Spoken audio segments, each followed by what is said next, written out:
Ia tau whakahaere hiai e te whare araupi tāngata o Tāmaki Makaurau, tētahi hākari nui mo te rā kirihimete. Keia Irena Smith, ngā whakamārama. Kia reka te kai, kia reka anō te kirihimete. Last year was a hard Christmas. This year is even harder. E kore te kumara e kōrero mo tōna reka. Engari ko te mea nui ka hau tōna reka ki roto i ngā puku o te hunga rawa kore i tēnei wā taumaha. Ruarau kiro kramu te rahi o ngā kumara hei whakarete mo te hākari nei. Engari neke atu i te 3 mano ngā hauraka whakapaua e ngā kaimahi nei. I runga i te aroha ki te kaupapa.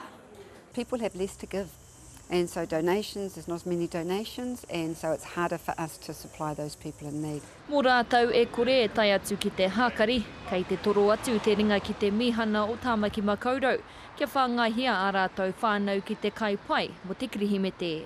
Families are just finding it more and more difficult, and I think that's the saddest part about Christmas that I see. I tua atu i ngā kumara, he hei, he puaka, parareka me ngā hua whenua te kai te tunu mo te hākari mihana.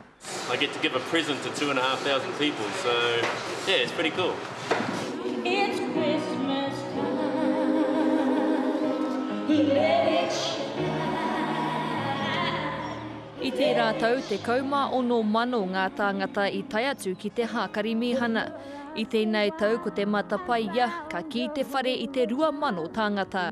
One of the nicest things I heard last year on Christmas Day was somebody who came up to me and she said, this is the first alcohol-free, violence-free, happy Christmas that I've had in my life.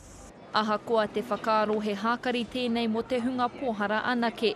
Hei tā Diane, e wātea ana mo te hunga moke, e noho tawhiti rānei I o rātou whānau. Irena Smith, Te Karere.